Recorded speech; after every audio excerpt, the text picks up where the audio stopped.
Hi and welcome. I am Shonda Hodge, and this is Thriving in Ambiguity.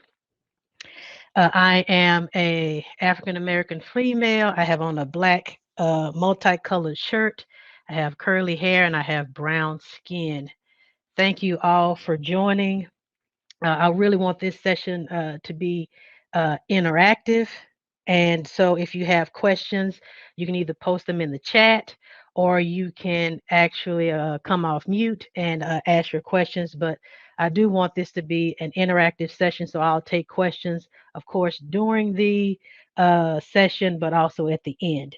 So, again, my goal for today is to help you learn to think strategically and to adapt to uncertain environments with confidence and poise. So, our agenda here is a thriving story from chaos to clarity. I'm actually going to go over a couple of different stories of how I gained clarity. Adventures in Ambiguity and Lessons from the Field is basically a journey of the last 10 years of my career and the lessons that I learned from those experiences. And then with Innovative Solutions, I want to kind of do a case study to see how you can actually apply um, the tips that I give you to an actual real life scenario. And then, of course, I want to leave you with some key takeaways. So, again, I said I wanted this to be interactive. So, how many of you all have had of the chaos theory in the chat? If you look, if you want to put it in the chat, have you heard of the chaos theory? Well, basically, the chaos theory is a mathematical theory, and it's originally derived from analyzing weather patterns. Thank you, Sarah. You've heard of it. So, chaos theory, in a nutshell, is it states that within the visible randomness of complex and chaotic systems, there are inherent repetition, there's patterns, there's self-organization, interconnectedness, self-similarity, and constant feedback loops. So I've kind of flipped the chaos theory to be applicable to our everyday lives or our jobs, right? So within our everyday lives or our jobs, there's visible randomness of our complex lives, like so you balancing your work life versus your personal life. And chaotic systems is your work environment, right? If you're like me, I work for a company that runs at the speed of innovation. We're agile, we're ever changing, no day is alike, right? And so within that, you can see that there are repetitive tasks and activities, right? That's the inherent repetition. You can see patterns of what I call skills that can be used across disciplines. And for self organization, there's benefits to identifying how you can bring organization to that chaos, right? There's also interconnected goals and priorities in both your personal and your work life, right? And then for self similarity, and I'll dive into that a little bit deeper, uh, built within you is a toolkit that you need to thrive in ambiguity, right? And we'll talk about what that looks like. So, if we look at self similarity within the chaos theory, there is something that's called a self similar object, right? And so, before you like, okay, where is she going with this? Just journey with me for a bit, right? So a self-similar object is one whose component parts resemble the whole. And so if we apply that to ourselves, if you look in the mirror, look at your reflection and see what you and look at what you see back, right? So everything that you've experienced in your personal life and in your work life make up the component parts of what you have and what you need to be successful in any environment, right? And then I'll show you what that looks like. So my first example is a program manager example, right? It's the current job that I have. So when I first took over this role from one of my coworkers, she actually moved on to a different role within the same team, but it was an inherited role. My onboarding kind of consisted of just shadowing her in a couple of calls. We had a couple of discussions, right? She gave me kind of a synopsis of the activities that she was doing. None of it was tied to any OKRs, right? Objectives and key results. None of it was tied to any business priorities or any broader company goals. We had numerous project reporting repositories, and here we have kind of like a homegrown um, reporting repository for our projects, and it's a one big one, but they all look the same, right? So you may have one for one LMS, you may have one for a different LMS, and you have another one for different projects, and so on and so forth. But it all has the same shell, but they just have like a different name at the little corner, right? And then there was all of these random daily tasks, and the role was unclear. I got introduced to new stakeholders, seemed like on a daily basis. There was what I think is important for everybody's role. There was no elevator pitch of what I do. And most importantly, what I always look for, there was nothing for me to give that elevator pitch for if I had to leave the company, right? So if I had to go out and find another job, what can I say I actually did? And then, of course, you'll see this is a running theme is that the title that just didn't fit the job description, right? So was to uh-oh my strategy was to map out the knowns, right? uh, I identified repeatable tasks, I reviewed the current projects, and here's the big one: I defined what success looked like, right? And that's one of the key things that I want you to take away from this session is that in ambiguity you get to define what success looks like because nobody knows it, right? And then I created processes for operational efficiency. I'm always forward thinking, right? Let me document my role because I'm thinking ahead and I'm thinking, okay, so what's my next step in my next profession or my next role that I want to have? So I need to make sure that I leave that role well documented. And then it also ties into defining what success looked like. And then I ended up embracing ambiguity, right? And I did that because it was a way for me to define how I worked and to define my work to others, right? Because if I didn't do that, when people ask me, okay, so what can you do for me, Shonda? How can we partner? Yada, yada, yada. I didn't know what to say initially, right? Because I was expected to, just follow the job description, but the job description didn't match what I was actually doing. And then that allows me to become the expert. And so now I tell stakeholders what they need instead of me going to stakeholders and saying, hey, what can I do for you? Right? I tell them this is what I can do for you. And so the outcome of that is that I had a clearly defined role with a vision and a strategy that both reflects organizational priorities and broader company goals. Now, it took me 9 months to do that. Let me be honest, right? Because I had to do a lot of fact finding, I had to do a lot of digging, looking at my director's PowerPoint presentations about his priorities versus our VP's priorities, and culminating all of that into a vision that I could do an elevator pitch with, right? But mainly what I did was I placed these activities into three pillars and three pillars of responsibility. I did that mainly for myself, if I'm being perfectly honest, because again, my anxiety came around how would I pitch this role to an outside company if I had to, right? And so my three pillars were consulting, operational efficiency, and program management, right? And then lastly, I created a walking deck of what I do. And of course, I created a new hire manual for my replacement. So that's a lot. So I'll stop there. Any questions around um, this role and how I mapped it out first? And again, you can post it in chat. I want to be mindful of the time because we have that case study. So if I don't see any questions in the chat, I'll move on to the next one example. So here's a broader L&D example because I know most of you all may be in the L&D field. So this was a problem where I basically support a business unit within a broader company. And so one of the technologies, and I support engineers, so I do technical skilling for engineers within a certain business unit at my company. And so one of the technologies that I support, they came to me and they said, hey, Shonda, we're having these increased escalations. The engineers are submitting bug fixes that make no sense. So the Developers are complaining, the managers are complaining, the escalation team is complaining, frontline is saying, hey, we're doing the best that we can. Can you help us to figure out what's going on and what we need, right? So to compound that, the obstacles where we have no drill down metrics, right? So I couldn't use quantitative metrics to kind of figure out what this problem was. So um, yeah, I can repeat the pillars. So the pillars were consulting, operational efficiency, and program management.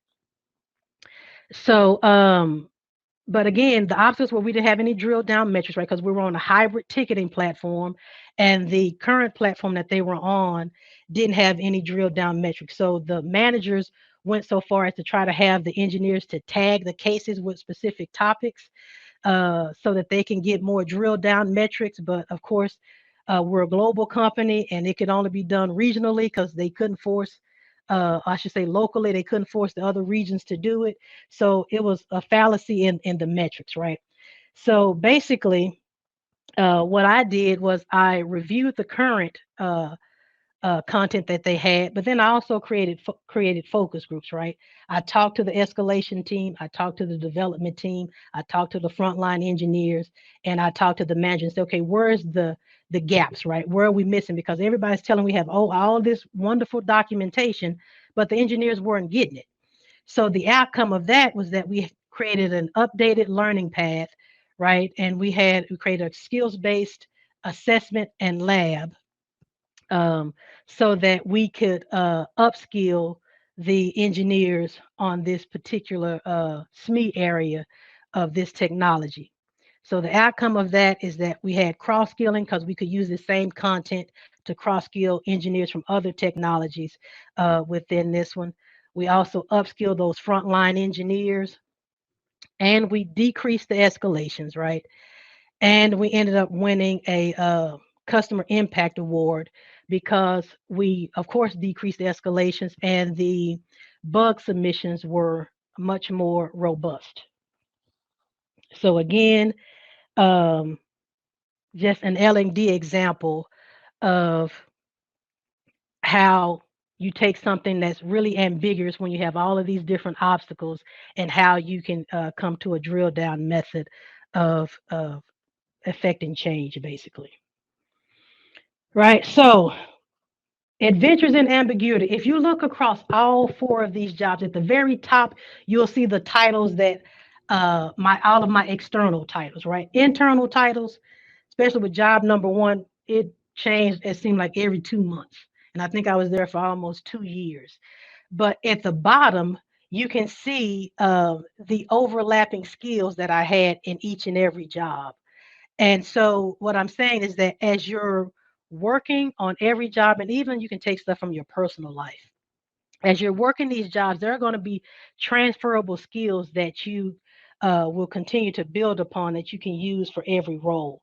So what I found out when I talk about adventures in ambiguity, literally for the last 10 years, which is comprising these four jobs, all of them have been ambiguous, right?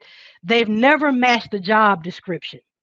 The business analyst job, when I first talked to the recruiter, I was like, I don't know what a business analyst does. I don't think I'm a good fit, right? And she's like, oh, yeah, I think you'll be fine. I get in the interview, and this is the only time that I almost kind of purposefully tried to uh, fail the interview just because I just didn't think I could do it. Right. And so I got in there and they asked me about project management. I had no formal project management training. I spent the last 15 years as an engineer. Right. So they wanted somebody who knew Exchange. I'm like, I was a Lotus Notes email administrator. I don't know really know Exchange. Right. And so they wanted someone with vendor management, all of these different types of skill sets that I didn't have. But what I've learned is that, with a whole bunch of prayer, pray on a daily basis. That's the thing. That's like the foundation for me. I pray on a daily basis.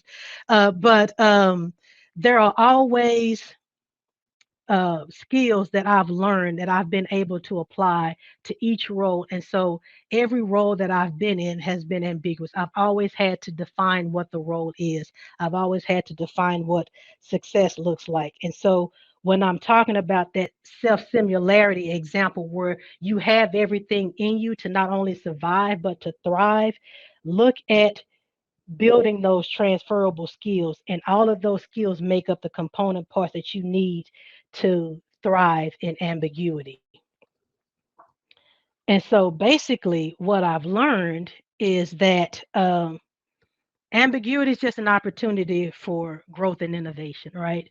And I say that because prior to, I always was very angry that I got a role that was ambiguous, where it seems like everyone else got roles that were clearly defined. They had the 1, 2, 3 checklist. And I'm like, why do I always get these jobs where I have to figure it out, right? But what I've learned now as I've had multiple of these types of roles is that it is an opportunity for growth. And I do what I call strategy mapping. Again, I'm taking a concept from the balanced scorecard methodology. And strategy mapping is just a simple graphic where you show your logical cause and effect connections between your strategic objectives. So I kind of flip that a little bit and I use a digital representation of my strategy. So basically, I create like this one pager slide that has my vision and strategy, and I show how it aligns to the overall my org goals and then my overall company goals, right? And I'll talk a little bit about that more here in a second. But basically, it's think of it as a visual executive summary. You can think of it like that. So what also I learned is having genuine, authentic, strong relationships, right? And foster open communication. And I want to highlight genuine and authentic because what happens is, especially in my company, you get some people who, they're trying to get something from you. They get it and then they gone, right? You don't hear from them anymore. And you can tell, right? People try to fake it, but you can still tell when there's no genuine, oh, how are you doing? But you really don't care, right? And so when I say genuine and authentic communication, I can talk to someone that I hadn't talked to in 3 years, and I still remember, oh, hey, I remember that you wanted to be a principal EE. Hey, I saw that you got your principal EE role. Congratulations. Tell me how that is. How is it now? The reality versus what you thought it was going to be, right? Just taking a genuine interest in people. Or if they like photography, I'll remember that, hey, they liked photography and I'll say, "Hey, been in on any photography trips later lately?" So just a genuine. So you don't have to talk to them every week. You don't have to talk to them every day, not even every month, right? But as long as you can establish a genuine connection, where it doesn't appear that you're just trying to use them for what you can get from them. And then I would say seek clarity through strategic questioning, right? So when I say strategic questioning, for instance, there was a project that I came on where I had to take over from my coworker and I was lost, right? I just sat in the meeting, I'm lost. So the first thing I'm asking, okay, where are your project documents? Let me go into the project documents, right? And do a deep dive of those and then come back with my strategic questions, right? So I didn't want to go to her and say, okay, tell me what this project is about and what I'm supposed to be doing, right? No, my thing is, okay, where's your scope document? You know what I'm saying? Where's your RACI? That kind of stuff. Um, and then adaptability and continuous learning. I would say to thrive in ambiguity, you need to have multiple plans. I tell people I have a plan A, B, C, D, E, and F. Just because, especially with the current environment, I work for a tech company. Everybody knows we've been doing plenty of layoffs, and so we're pivoting like almost every day, right? And so we're trying to plan for FY24. It's like, okay, well, I think I'm going down this route, but I also need to, um, if for instance, I need to pivot because we don't have any money, they've cut the budget. I need to be able to pivot and still see how I can get stuff done. So have multiple plans. And of course, resiliency is always crucial. What I found that you're always going to have risk and obstacles, right? You just might as well expect it. A perfect example of that is when I had to create that skills-based lab assessment, and I needed SME resources for it. And they were like, "Yeah, throughput is through the roof. We need to focus our engineers just on that. We don't have any time for your side project, Shonda, but you still need to get it done." I was like, "Okay, so how am I supposed to do this, right?" Well, look, I used to be an engineer a couple of years ago, so I rolled up my sleeves, dug into the documentation. I wrote the requirements doc. All right. Now, I'm not saying that you have to do that, but if you have to be creative and resilient in the way, and again, a whole bunch of prayer. Let me put that out there. A whole bunch of prayer. I'm like, I think I start with that literally every day because every day is something different, right? Every day there's a new challenge, but you need to start out with your known constraints, right? How would you handle it with limited or no resources, right? Are you resilient enough to focus on what you can do instead of what you can't do? And then failure can still equal success, right? Depending on how you frame it. So, like that project I told you about that I joined, we had no resources, we had no executive sponsor, but we still got almost 5,000 people, engineers, to onboard to it, right? And so at first I was like, oh, this is a waste of time, yada, yada, yada. But then when I heard the project owner flip the script and she's like, yeah, despite all of this, and she went down the list of everything that she had to encounter as an obstacle, we still got 5,000 people onboarded to this tool with no money, no resources, no development, right? That's a compelling story. So your failures can still be successes. And so for me, I've always had this fear of failure because why? If you go back to, hey, you're black, you're a woman, first hired, last hired, first fired, that type of thing. How would this look? Would they think I'm incompetent? That kind of stuff. And that goes back to, like your manager backing you and, and feeling comfortable enough to take the risk, right? And so for me, it was like, okay, if I fail, then does that mean I don't have a job, right? So I had to remind myself, okay, Shonda, who's your source, right? If the job is just a resource and God is your source, then that's who you need to focus on. So why is the fear of failure there, right? And so when I changed my mindset with that, and then I turned around and said, okay, well, I'm going to trust that my manager says that she's going to have my back or he's going to have my back if I try this. And so when I did that, they say, oh, they call it here exhibiting a growth mindset, right? So I was just like, okay, I'm exhibiting a growth mindset. Yeah, yeah, I'm more saying Jesus help me more than anything. But yeah, so I think you have to get away from that fear of failure, right? Because you can always flip that fear of failure and turn it into a success story, depending on how you frame it, because there's always lessons learned from that, right? And then, of course, I always say I encourage experimentation and view those failures as learning opportunities, because that's what the greater leadership sees it as, anyway.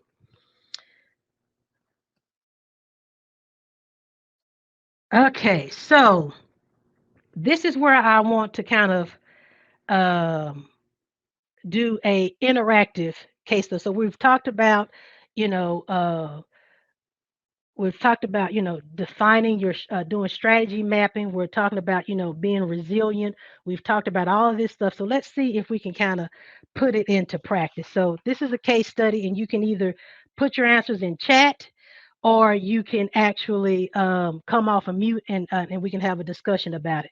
So for the remainder of my time, I want to talk about this case study. This is Innovative Solutions.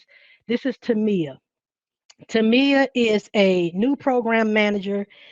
She works at a consulting firm specializing in technical training for the IT industry. She's tasked with helping clients to innovate the learner journey and standardize training processes, right? But before she gets any new clients, her onboarding buddy tells her that, hey, we need to define what a day in the life looked like because this is a newly formed team and we're kind of learning as we go. Um, The only team goals that she's been given is that she needs to, what I call RGT, run, grow, and transform the business, right? So she needs to run the business by improving process effectiveness, operational decision making, and the goal is to have a better execution using insights, right? She also needs to grow the business by influencing organizational impact, by forging strong partnerships, increasing the reach, and ensuring better training and alignment, by optimizing delivery globally. And then, of course, she needs to transform the business by championing innovation and uncovering strategic opportunities. Again, her challenges, job description doesn't really match her daily activities. Her tasks change daily. There's no formal governance or processes. And then there's no clear alignment to company goals. So, with that being said, the first question is, how can Tamia embrace ambiguity in this situation and use it to her advantage? What do y'all think? I told you I don't want to just sit here and talk to you. So, please come off mute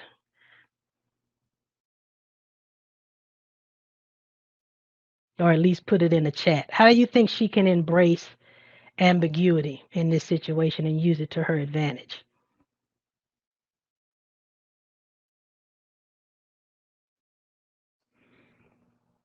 Yes.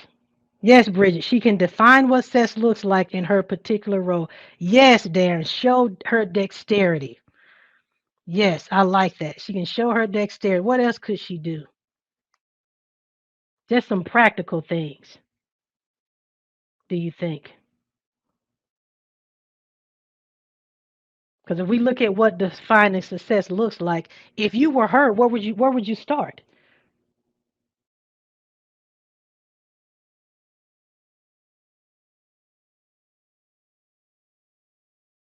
Right. And just a little side note, I'll tell you, yes, research the business goal and how she can align with them. Yep. Identify what motivates. Yes.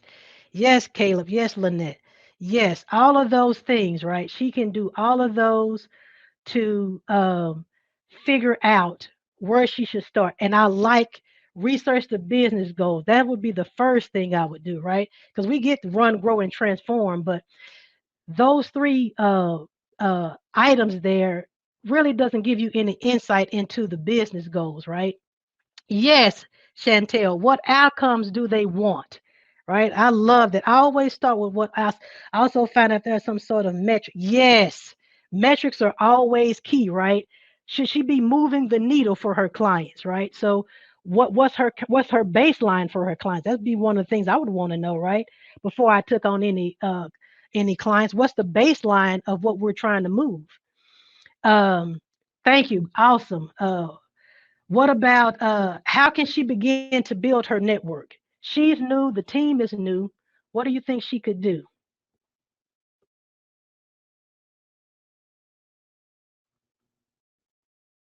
to build her network?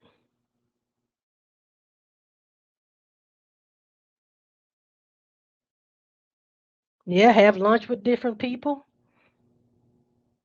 That's a good one. What else? Listening, David, you are right on it. Listening tours, love that. I've actually done that. Listening tours. Yes, schedule little 15-minute meet and greets. I love that too. Yep. Join ERGs. That's another good one. Yeah, depending on the size of the team, do one-on-ones, coffee group chat, focus groups. Yes, to align interests, right, and see how you can partner. I love that. Awesome. Okay, so how can yeah, join Black and L&D. Yes, Darren, join Black and L&D.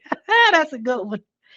What about how can she proactively seek clarity, right? Because run, grow, transform sounds good, right? But where can she get clarity from? Or who could she get clarity from,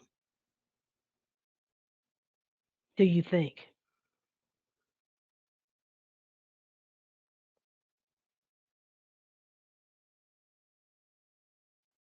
Who do you think she can get clarity from? Yes. Speaking to her manager doing her one on one. And then I would even go one step above her skip level, right? So we in here at my job, we encourage, or I should say, they encourage meeting with your skip level, right? Because yes, your manager, your director will have a certain set of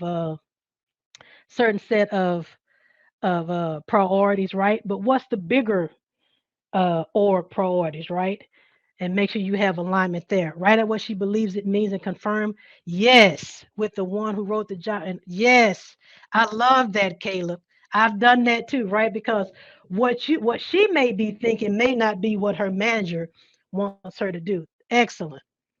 Excellent, excellent. How can Tamia exercise curiosity? How do you think she can exercise curiosity? Yes, review the organization. I love that. David, you are on the money. Review the organization's strategic documents, right? Because you can glean a lot from there. And then that's where you can derive your strategic questionings, right? You can get clarity. So if you do what David said, right, which is reviewing the organization's documents, right? Any PowerPoint presentations they may have, any vision statements, that type of thing, then you can go back and get clarity, and that will help you to define your question, define the questions that you need to ask, that you want to see clarity on, so that you can draft your own strategy for your role. Um, yes, ask questions. Yes, Sarah, ask questions. And how can she exhibit resiliency, right? Because she's new, she's probably overwhelmed, right? Because she probably came in thinking that, hey, this role is defined for me. Now she finds that it isn't, right? So now she has to do what David said, right? And do what Lynette said and what Caleb suggested. And it's all overwhelming to her, right? So how can she exhibit resiliency here? How do you think?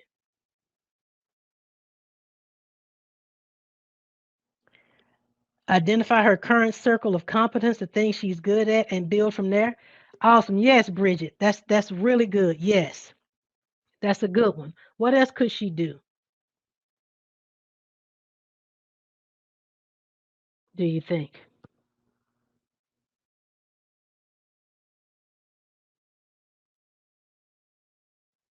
How can she exhibit resiliency?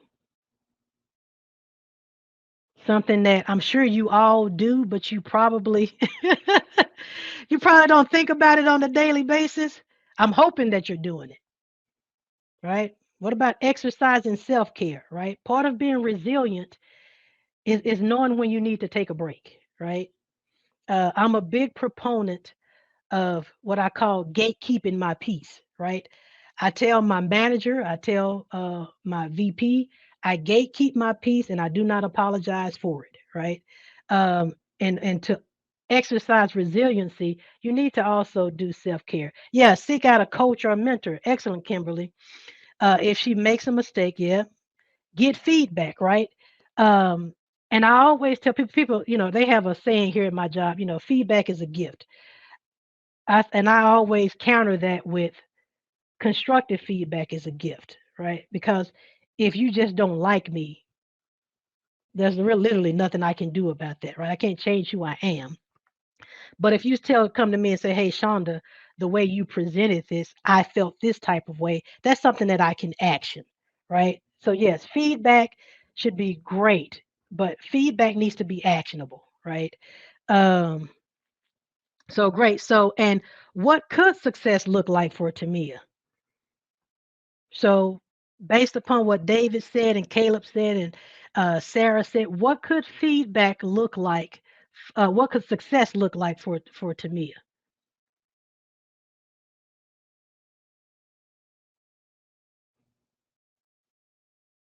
Yes, what she individually defined for herself and collectively defined for her supervisor.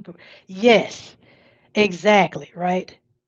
That's a good one. She can first and foremost, to me, success looks like one, you actually are surviving in the role, right? So you're asking those strategic questions, you're documenting um, what the vision is for the company at the various levels. You're also building your network of people, right? Because you're having those lunches, you're having those one-on-ones, you're having coffee with them, that type of stuff. So you're building your network. So all of that is success. It may not be quantitative success, right? But it can be qualitative success, right? Helping to move the metric, the greater company goals, building, yeah, meeting her personal goals, right? And also, again, like I said before, she's helping to define the role, that in and of itself, right? So she's establishing connections now that the next person that comes to the team won't have to establish, right? She'll already have. So if you need someone in finance, maybe Tamia already has that person, right? If you need someone in HR, she already has that person. Yeah, also helping other people meet their goals. Exactly, Chantel. And uh because she's valuable to the overall team. That's all of those are excellent examples, right? Because again, since the role isn't defined, she can define it. And so I think you can kind of see how um, this it sounds good, right?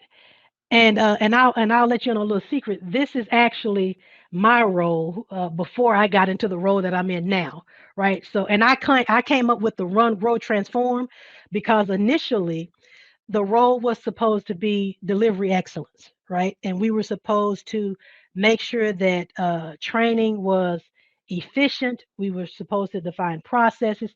We had to do a little training, but of course, we were in the height of COVID, so we couldn't travel for training. So we did a little virtual training. But we ended up losing one of our VPs and got a new VP, and so there was a lot of chaos in our org. And so our whole team had to pivot, right? And so I was a new team member that came on. I was the only one in the US. My manager was in Portugal. All of my other teammates were in other countries, Romania, China, Costa Rica, And so I was like, so I kind of did what David was said. I was like, okay, I'm looking at your strategic documents. I'm like, so none of this aligns to what we're doing doesn't align. So I went to my director and I was like, yeah, this doesn't help me to understand how what we're doing matches this, which is the strategy for the org. And then here are the greater company goals, right? So she's like, okay, Shonda, what did she do? She gave me more work, right? And so she gave me more work. And so I came up with run, grow, transform, right? And I came up with that based upon what we wanted to do within our org and within the greater business, right?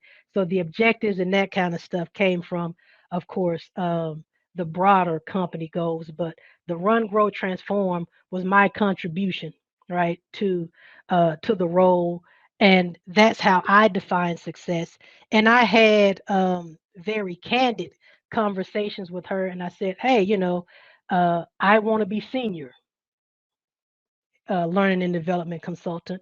And she said, okay, well, you need to read the job role and figure out how you can get there, right? And I did. And so this was part of me figuring out how to get there, right? I was like, okay, where are the gaps at, right? And how can I make those gaps my success, right? And so I looked at the job description, I identified the gaps, I drafted a plan overcome, to fulfill those gaps and overcome the part that I didn't have. And then I ended up getting promoted to senior. So what I'm saying is that everything that you have in you, I go back to that. All of those component parts, all of your lived experiences, all of your transferable skills that you thinking at the time is just you doing work. It's not.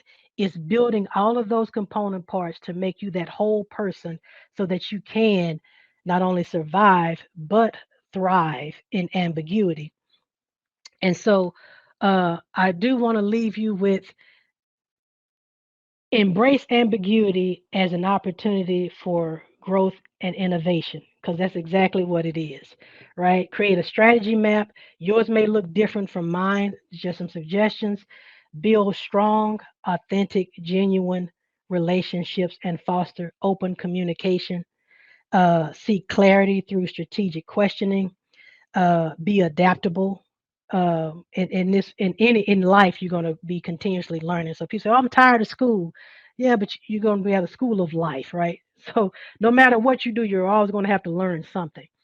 Resilience, again, I lean on my faith. Um, Resiliency is crucial. Have a plan A, B, C, D, sometimes E and F. And I would encourage you to experiment and to view failure not as failure, but frame it as a way of a learning opportunity and your ability to not be risk averse, but to actually use those challenges to grow. Right. And so I thank you. If you want to connect with me on LinkedIn, that QR code should work. And I'm not sure how much time I have left. I was talking really fast because I want to make sure I left time for questions. But if you have questions, I'll be more than happy to entertain any of those. If no questions, I think we have like maybe 4 minutes left. But if no questions, I thank you very much for attending. Thank you for all your participation. It's hard when you're doing virtual. I'm used to talking in front of live audiences, so I can. It's hard to feel the read of the room, but I thank you for all your comments in the chat, and feel free to connect with me on LinkedIn. Oh, and the survey. You'll get a survey on Monday. Would love to have your feedback on my session and then the uh, conference as a whole. Thank you very much. And if nothing else, I wish you a happy Friday. Go enjoy. Don't think about work. Enjoy time with your family. If you're like me in Texas, stay out the heat. And to the producers, thank you very much. I appreciate your assistance as well.